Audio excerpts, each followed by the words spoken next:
नमस्कार दोस्तों, मैं हूं अखिलेश निरंजन। एक बार फिर से आपका स्वागत है एनवीएस टाइम्स पर। और आपकी इंतजार की घड़ियां खत्म हो गई हैं। वेटिंग लिस्ट के जो कैंडिडेट्स हैं उनको अपॉइंटमेंट लेटर मिलना शुरू हो गए हैं। जैसा कि हमने आपको 2 दिन पहले बताया था कि जून महीने में ही वेटिंग लिस्ट में जो इंतजार कर रहे कैंडिडेट्स हैं उनको अपॉइंटमेंट लेटर मिल जाएंगे। लेकिन सरप्राइजिंग बात क्या है, अभी जो लिस्ट जैसा कोई जारी नहीं हुआ। अभी हमने जैसे आप देख रहे हैं, ये वेबसाइट है, इसके ऊपर आप देखेंगे नवोदय विद्यालय समिति की जो वेबसाइट है navodaya.gov.in। इसमें रिक्रूटमेंट सेक्शन में जो रिजल्ट का सेक्शन है उसमें मोस्टली रिजल्ट अब अपलोड किए जाते थे और वेटिंग लिस्ट भी इसी में आई थी। हालांकि ये भी कहना जल्दबाजी होगा कि लिस्ट आएगी कि नहीं आएगी फिलहाल, लेकिन अभी जो अपडेट है वो ये है। उससे पहले आप ये देख लीजिए, जैसे 48 नंबर पे जैसे आप देख रहे हैं, select list third for the post of TGTs English Hindi maths. ये 2022 का नोटिफिकेशन है। मतलब जब तीसरी वेटिंग लिस्ट आई थी तो इस तरह से ऑफिशियल वेबसाइट के ऊपर पहले लिस्ट आया करती थी, लेकिन इस बार अपॉइंटमेंट लेटर पहले दिए जा रहे हैं और ये बड़ी राहत की खबर है। तो चलिए उस अपॉइंटमेंट लेटर की तरफ आपको लेके चलते हैं, जो अभी एक कैंडिडेट ने जेनवी एस्पिरेंट ग्रुप में भी इंफॉर्मेशन शेयर की थी और उन्होंने पर्सनली हमें भी भेजा है। देखिए, तो ये 4 जून का लेटर है, मतलब कल का ही लेटर है। और ये नवोदय विद्यालय समिति क्षेत्रीय कार्यालय पुणे महाराष्ट्र से इसको रिलीज किया गया है। इसका मतलब है कि आरओ के पास ऑलरेडी वेटिंग में जो कैंडिडेट्स हैं उनकी लिस्ट पहुंच गई है। जैसा कि हमने आपको पहले बताया था कि इस इलेक्शन के दौरान एनवीएस हेडक्वार्टर के पास बहुत समय था और उन्होंने सारी तैयारी पूरी कर ली थी।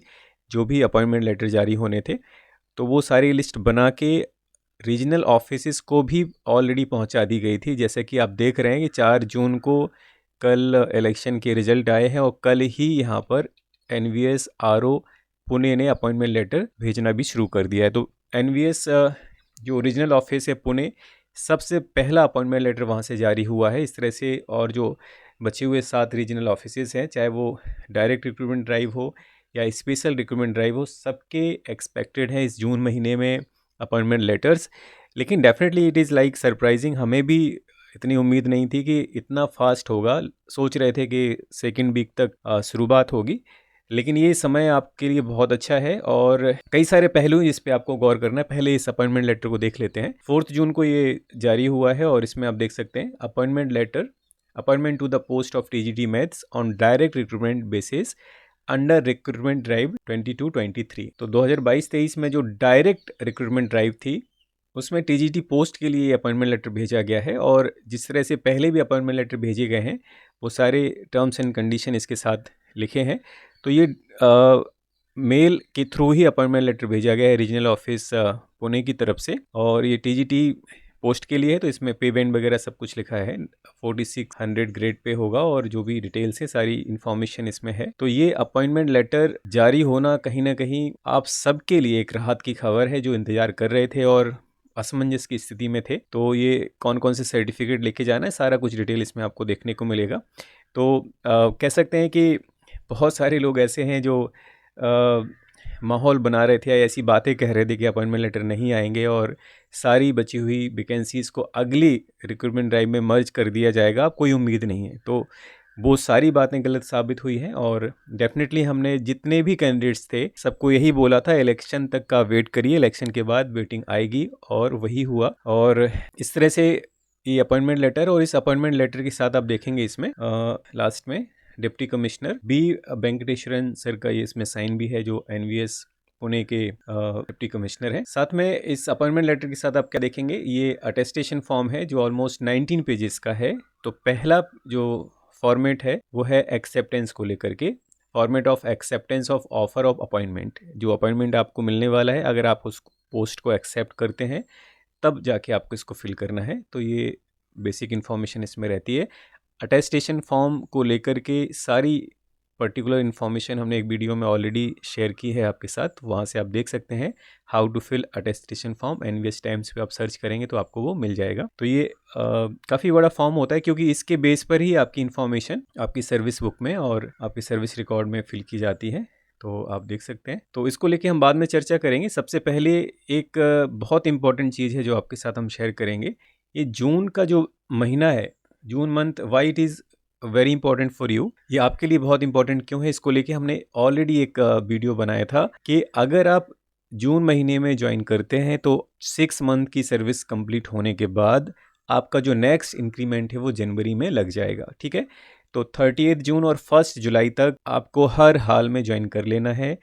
अगर आपने मन बना लिया है कि हमें एनवीएस में जाना है, इस सर्विस को हमें ज्वाइन करना है, तो फर्दर डिले करने की ज़रूरत नहीं है, क्योंकि एक इंक्रीमेंट का लॉस बहुत लाखों का नुकसान होता है। तो इसमें आप ध्यान रखिए, जो भी कैंडिडेट्स अभी वेटिंग लिस्ट में हैं, इंतज़ार कर रहे हैं, उनके पास भी इस तरह से अपॉइंटमेंट लेटर बहुत जल्द आएगा। और अपनी तैयारी पूरी रखें। पूरी का मतलब अपने डॉक्यूमेंट्स की जीरोक्स वगैरह करा के रखें, फ़ोटो वगैरह रख लें अपने पास ऑलरेडी जो। और अगर कोई ओबीसी कैटेगरी से है कैंडिडेट, तो अपडेटेड अपना कास्ट सर्टिफिकेट भी आप अपने पास रखिए, क्योंकि वो 6 मंथ के बाद एक्सपायर हो जाता है। और जो भी ओबीसी के सर्टिफिकेट हैं या फिर कास्ट सर्टिफिकेट है एससी एसटी के, तो वो एक गवर्नमेंट का जो फॉर्मेट है पर्टिकुलर, उस पर ही आपका होना चाहिए, सेंट्रल गवर्नमेंट के फॉर्मेट पे। तो वो चीज़ें भी आप तैयार अपनी करके रखिए। साथ ही साथ आपको क्या ध्यान रखना है, जो अपॉइंटमेंट लेटर है उसके साथ एक जो इम्पॉर्टेंट चीज़ आपको बनवानी होती है वो आपका फिटनेस सर्टिफिकेट होता है, ठीक है। तो आपके सीएमओ ऑफिस से वो बनेगा, और जो या सिविल सर्जन होते हैं उनके थ्रू भी बन जाता है, तो वो भी आप उसकी तैयारी रखें, लेकिन वो अपॉइंटमेंट लेटर मिलने के बाद ही आपको बनवाना है, ठीक है। तो जैसे ही अपॉइंटमेंट लेटर आपको मिलता है, किन किन बातों का आपको ध्यान रखना है वो आप थोड़ा सा पहले से चेकलिस्ट बना के रखेंगे। तो सबसे पहले तो जो अपॉइंटमेंट लेटर आता है, कौन सा स्टेशन आपको अलॉट हुआ है, ठीक है। तो अपने फैमिली में अपने फ्रेंड से सबसे बात करके वो स्टेशन क्या कहाँ पर है, कैसे है, किस रूट से कनेक्टेड है, आपको बाई ट्रेन जाना है या फिर और भी मीन्स ऑफ ट्रांसपोर्टेशन अवेलेबल, अगर दूरी ज़्यादा है तो आप फ़्लाइट से भी जा सकते हैं। तो इस तरह से अपना सारा प्लानिंग कर लीजिए। और साथ ही साथ जैसे ही अपॉइंटमेंट लेटर आपको मिलता है, तुरंत आप सीएमओ ऑफिस जा कर के अपना फ़िटनेस सर्टिफिकेट भी बनवा लीजिए, क्योंकि कई बार क्या होता है कि फ़िटनेस सर्टिफिकेट बनने में भी टाइम लग जाता है, स्पेशली जो दिल्ली में है या आसपास के एरिया में है, वहाँ पे थोड़ा सा समय ज़्यादा लग जाता है। तो उसकी भी तैयारी आप तुरंत ही कर लीजिएगा, जिससे कि जून महीने में आप ज्वाइन कर पाएँ, ठीक है। तो ये बहुत बड़ी खुशखबरी है, कह सकते हैं कि बहुत बड़ी राहत की खबर है हर एक कैंडिडेट के लिए जो वेटिंग में थे, बहुत थोड़े से मार्जिन से थे और बहुत थोड़ी से मार्जिन से उनका सिलेक्शन नहीं हो पाया था। तो ये उनके लिए एक बहुत बड़ी राहत की खबर है। बहुत जल्द आपको भी अपॉइंटमेंट लेटर मिलेगा। और दूसरी बात इसमें क्या है कि अगर आपको आपके पास जो रिज़ल्ट है, आप उससे भी थोड़ा अंदाज़ा लगा सकते हैं कि किन कैंडिडेट्स को अपॉइंटमेंट लेटर गया है, कितनी सीट हैं और उसके अगेंस्ट हमारे चांसेस हैं कि नहीं। दूसरी बात ये है कि बहुत सारी इन्फॉर्मेशन है जो पब्लिक डोमेन में नहीं होती है, जैसे कितने कैंडिडेट ने रिज़ाइन किया, कितने लोगों ने ज्वाइन नहीं किया, तो ये पता नहीं होता है। तो बहुत सारे कैंडिडेट्स जब ये सवाल पूछते हैं कि सर हमारे क्या चांसेस हैं, तो सच में वो कह पाना, बता पाना बड़ा मुश्किल होता है, क्योंकि हमें भी आइडिया नहीं रहता है कि इतने सारे सब्जेक्ट, इतनी सारी पोस्ट है, इतने सारे रीजन्स हैं कि किस रीजन में किस कैंडिडेट ने कौन सी पोस्ट को रिज़ाइन किया, किसने केवी को ज्वाइन किया। और बहुत सारे कैंडिडेट्स ऐसे हैं जो अभी ईएमआरएस में भी जाने वाले हैं, ठीक है। तो एक उम्मीद वहाँ से भी बनेगी, क्योंकि अभी तक का जो ट्रेंड है वो ये है कि जिन कैंडिडेट्स ने ज्वाइन नहीं किया और जिन लोगों ने रिज़ाइन किया, उनके अगेंस्ट अपॉइंटमेंट लेटर जारी होते हैं। अगर ईएमआरएस में लोग जा रहे हैं छोड़ के, जिसका टीजीटी में था पीजीटी में हो गया, या कुछ लोग ऐसे भी हैं जो नवोदय के वर्क कल्चर को अडॉप्ट नहीं कर पाए, तो वो भी अपना मन बना रहे हैं कि हम ईएमआरएस की तरफ शिफ्ट हो जाएं, तो डेफिनेटली अपनी चॉइस है, अपना डिसीजन है।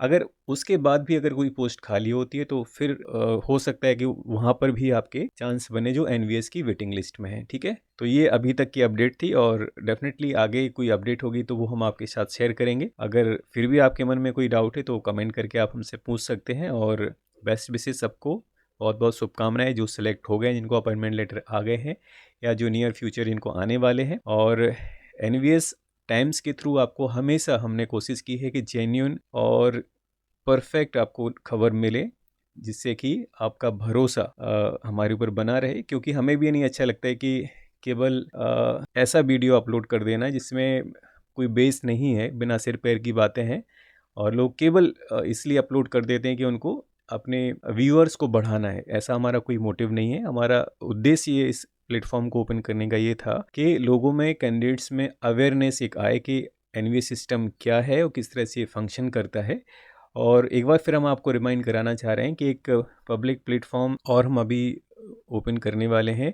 जो भी कैंडिडेट्स पीजीटी में सेलेक्ट हो चुके हैं और आगे होने की उम्मीद है, तो वो उस पब्लिक प्लेटफॉर्म को आप ज्वाइन करें और आगे की आपकी जो जर्नी है उसमें हम आपके साथ रहेंगे पीजीटी टू वाइस प्रिंसिपल, क्योंकि 3 साल के बाद आप एलिजिबल हो जाते हैं। तो जब आप बड़ा टारगेट लेके चलते हैं तभी सफलता मिलती है, तो उस प्लेटफॉर्म को भी आप ज्वाइन कर लीजिएगा। और फिलहाल इस वीडियो में इतना ही, और सबको बहुत बहुत शुभकामनाएं, बेस्ट विशेष। वीडियो को अंत तक देखने के लिए बहुत बहुत धन्यवाद। मिलते हैं अगले वीडियो में कुछ नई खबर के साथ। नमस्कार।